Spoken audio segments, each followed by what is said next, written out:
बिस्मिल्लाहिर्रहमानिर्रहीम अस्सलाम वालेकुम व्यूअर्स। तो कैसे हैं आप? मैं अल्लाह की फजल करम से आप लोगों की दुआओं से अल्हम्दुलिल्लाह बिल्कुल ठीक और दुआ करती हूँ कि अल्लाह ताला हम सबको बिल्कुल ठीक रखे, खुश रखे, आबाद रखे, आजमाइशों से बचाए, बीमारी से बचाए, आमीन। तो आज लाए हैं जी प्यारे प्यारे से और मज़े मज़े के करेले की रेसिपी।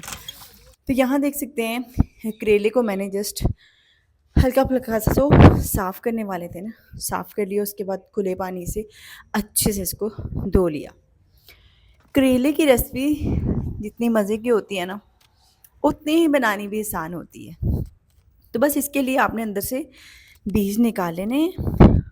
बाज़ लोगों को बीज पसंद होते हैं, बाज़ को नहीं होते। अगर आपको पसंद हैं तो आपने बीज का इस्तेमाल किस तरह से करना है, अगर नहीं पसंद तो फिर आप इसको वेस्ट भी कर सकते हैं, वो भी मैं आपको साथ में बता दूँगी। जी हाँ, तो मैंने यहाँ जो कच्चे-कच्चे थे ना, नरम-नरम, वो बीज बस बीज अंदर से निकाल दिए और बाकी रहने दिया थोड़ा अंदर ही। उसके बाद इस तरह से कट लगा के इसे तकरीबन 2 से 3 इंच के साइज़ का जो है ना कट कर लिया। लेकिन चौड़ाई में इसे आपने बिल्कुल बारीक रखना है ताकि ये अच्छे से स्टीम पे पक सके। खैर, कहते हैं जी करेले की सब्ज़ी बहुत ज़्यादा ऑयल ले जाती है। ऑयल अगर आप चाहें तो कम में भी पका सकते हैं, लेकिन अगर आप ज़्यादा में पकाना चाहते हैं तो भी आपकी मर्ज़ी है। जी हाँ, तो मैंने फटाफट से करेले को इस तरीके से साफ़ किया और इसकी कटिंग कर ली। तो देख सकते हैं कि माशाल्लाह से अभी से करेले कुक भी नहीं हुए और इतने अच्छे लग रहे हैं ना, एकदम फ्रेश। बस ये काम हो गया। कटिंग हो गई तो समझिए करेले पक गए। करेले का जो सबसे ज़्यादा टाइम लगता है ना, वो लगता है कटिंग पे। उसके बाद आपने इसे लगाना है नमक। अब नमक कितना लगाना है, नमक आपने इसको बस 2 चम्मच लगा लेने हैं 1 किलो करेले को। उसके बाद अच्छे से आपने इसको इस तरह से मिक्स कर लेना है, यानी कि ताकि सारे करेलों को अच्छे से लग जाए नमक। जैसे ही नमक लग गया, समझे कि ये काम भी हो गया बस। अब हम देखिए अभी करेले जो है ना जान में हैं, जान है तो जहान है, तो जान में हैं। अब इनकी जान ख़त्म करनी है, तो इनकी जान किस तरीके से ख़त्म करनी है, नमक लगा के। नमक लगा के आपने, अगर आपके पास ज़्यादा टाइम है तो बस समझे कि आप 10, 6, 8 जितने भी घंटे हैं आपके पास, उतने घंटे के लिए इसे धूप में रख दीजिएगा। तो बस जैसे ही धूप में रख देंगे ना, तो ये एकदम बेजान हो जाएगा, यानी कि जान जहान वाला सीन ख़त्म हो जाएगा इसका।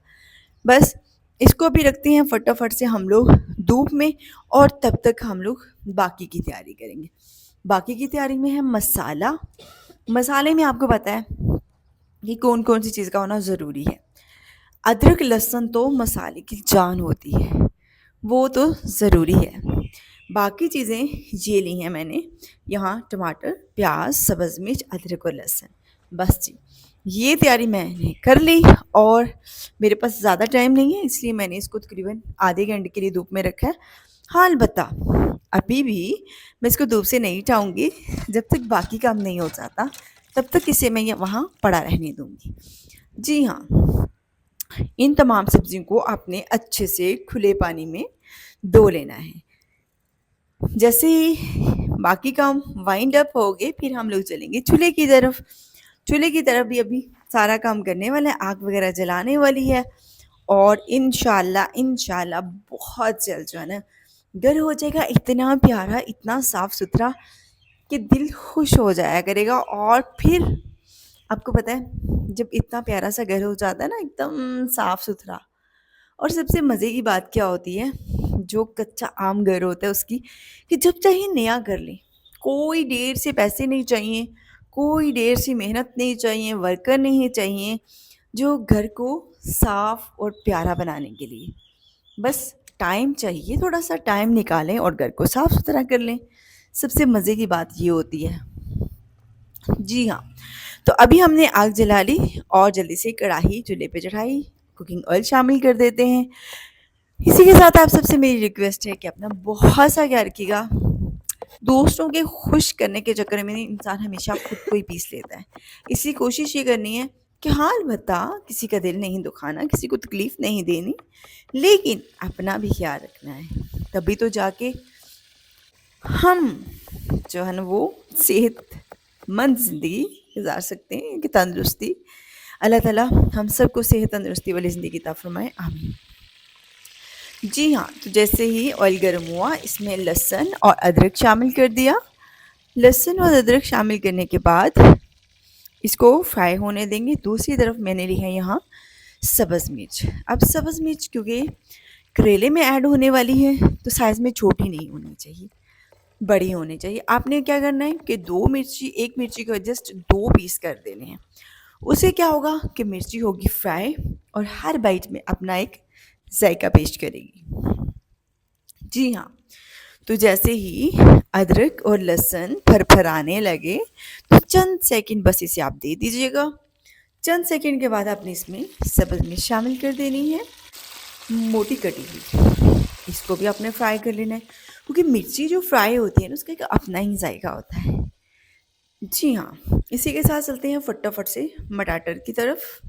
तो इसको क्या करना है, साफ़ कर लें पहले, उसके बाद इसकी कटिंग। अब बात यहाँ ये है कि करेले बन रहे हों तो उसमें मटाटर कैसा होना चाहिए, कटिंग में कैसा होना चाहिए। एक तो टमाटर इसमें होना चाहिए फुली पका हुआ, रेड वाला। ये नहीं थोड़ा कच्चा पका भी होता है ना, वो वाला नहीं, फुली पका हुआ होना चाहिए। उसके बाद आपने इसके स्लाइसेस प्याज की तरह करने हैं, यानी कि बड़े बड़े नहीं करने, दरमियाने से, बिल्कुल दरमियाने से।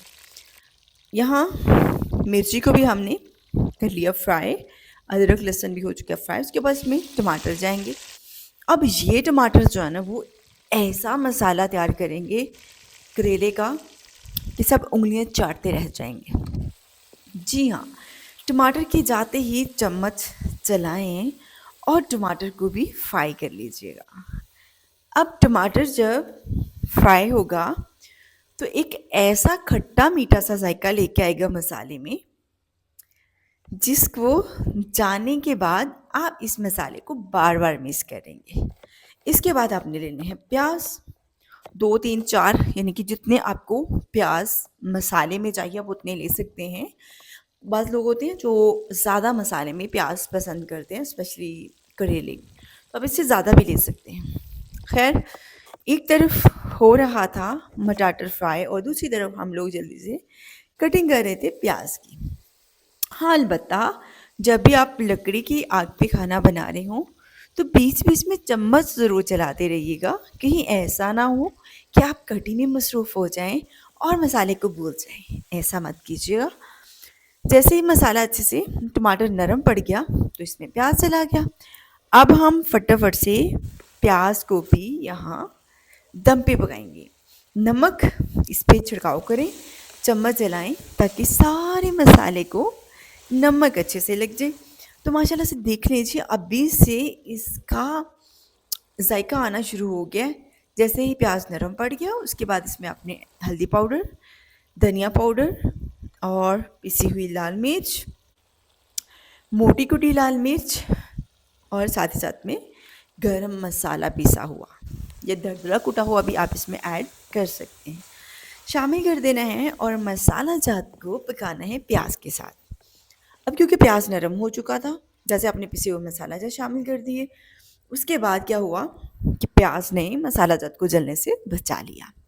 बस जी, उसके बाद आपने लेने हैं यहाँ करेले। करेले देखिए नरम हो चुके हैं, इनको आपने अच्छे से दबा दबा के ना निचोड़ लेना है, यानी कि इसकी कड़वाहट जो है ना वो थोड़ा कम कर लेनी है आपने।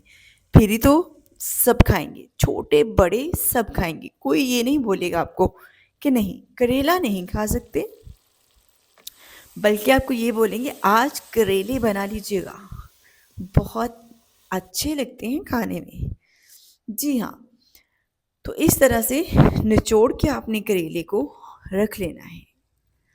ये देखिए, लेकिन याद रहे कि यहाँ करेले एक साथ मत लीजिएगा, ज़्यादा से मुट्ठी भरेंगे ना तो फिर उसका जो निचोड़ है ना, जो पानी निकालें वो अच्छे से नहीं निकलेगा। इसे थोड़े थोड़े लेते हुए करते जाएं और साथ साथ में मसाले में मिक्स करते जाएं ताकि इसको मसाला भी लगता चले। अब जैसे आपने करेले को मसाले में मिक्स करना शुरू कर दिया तो समझ लीजिएगा कि करेले की यहाँ कुकिंग स्टार्ट हो चुकी है मसाले के साथ। खैर, इस तरीके से मैंने तमाम करेलों को निचोड़ लिया और कढ़ाई में भेज दिया। अब जैसे ही गया उसके बाद चम्मच अच्छे से चलाया ताकि मसाला अच्छे से लग जाए, कोई करेला ऐसा ना बचे जिसे ये मसाला ना लगे। बस जी इतना सा काम था जिसको करते करते लगता है कि नहीं कर पाएंगे, लेकिन जब करने बैठते हैं तो क्या नहीं बंदा कर सकता, सब कुछ कर सकता है। उसके बाद इसे दम पे पकाना है आपने। करेले को आप जितनी हल्की आंच पे पकाएंगे, जितनी दम पे पकाएंगे ना, उतना ही ज़्यादा अच्छा जायका होगा इसका। तो बस आंच को बिल्कुल हल्का रख के और कवर करके आपने इसे पकाना है। लेकिन थोड़ी थोड़ी देर बाद आपने चम्मच चलाते रहना है, क्योंकि बाज़ टाइम ऐसा होता है दिखने में आग बहुत कम लग रही होती है लेकिन एक्चुअल में बहुत ज़्यादा तेज़ हो गई होती है। तो करेले को आपने तब तक पकाना है जब तक ये बिल्कुल आधे मिकदार में ना रह जाए, इनका कलर चेंज ना हो जाए, इनकी ग्रीन से येलो ना हो जाए और इसमें से ऑयल जो है ना वो मुकम्मल तौर पे लगना हो जाए। इन 3 बातों का अगर आपने ख़्याल रख लिया ना तो करेले की सब्ज़ी से आला कोई सब्ज़ी हो ही नहीं सकती। जी हाँ, तो फाइनली देख लें कि तीनों क्वालिटी इसमें आ चुकी हैं। तो फाइनली आज की मज़ेदार सी करेले की रेसिपी हो चुकी है तैयार, खाने में बेहद लज़ीज़ और बनाने में बहुत ही आसान। इसी के साथ मुझे साथ दीजिए, अपना ख़्याल रखिएगा, अपने घरवालों का ख़्याल रखिएगा। रेसिपी अच्छी लगे तो लाइक, शेयर और सब्सक्राइब ज़रूर कर लीजिएगा। खुश रहें, आबाद रहें, हँसते रहें, मुस्कुराते रहें। ढेर सारी दुआओं के साथ हम बोलते हैं आपको अल्लाह हाफ़िज़।